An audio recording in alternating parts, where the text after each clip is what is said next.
নিরাপত্তার অভাবে পাকিস্তান ছাড়তে চেয়েছিলেন শ্রীলঙ্কার ক্রিকেটাররা, কিন্তু তাদের অনুরোধ উপেক্ষা করেই সিরিজ চালিয়ে গিয়েছিলেন পাক বোর্ডের প্রধান মহসিন নকভি।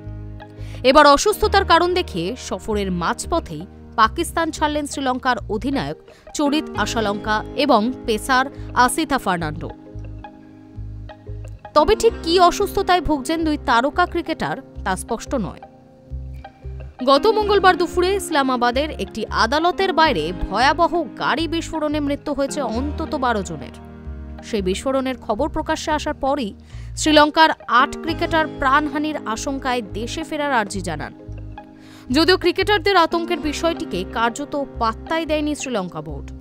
তারা সাফ জানিয়ে দেয়, আপাতত সিরিজ বাতিল করা হচ্ছে না।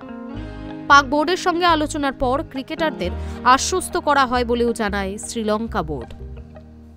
আশালঙ্কারা রাওয়ালপিন্ডিতে অনুশীলন করার সময় মাঠে হাজির হন পাক বোর্ডের প্রধান তথা পাক মন্ত্রী নকভি। শ্রীলঙ্কার প্রত্যেক ক্রিকেটার এবং সাপোর্ট স্টাফের সঙ্গে করমর্দন করেন, বুকে জড়িয়ে ধরেন সকলকে। শুধু তাই নয়, হাত জোর করে শ্রীলঙ্কার সকলকে ধন্যবাদ জানান নকভি। সে ভিডিও ভাইরালও হয়েছে। আসলে পাকিস্তানে গিয়ে খেলতে নিরাপত্তার আশঙ্কায় থাকে ভারত সহ একাধিক ক্রিকেট দল। এহেন পরিস্থিতিতে যদি শ্রীলঙ্কা দল ফিরে যেত, সেটা পাকিস্তানের পক্ষে অত্যন্ত অসম্মানের। তাই মান বাঁচানোর লঙ্কা ব্রিগেডকে ধন্যবাদ জানান নকভি।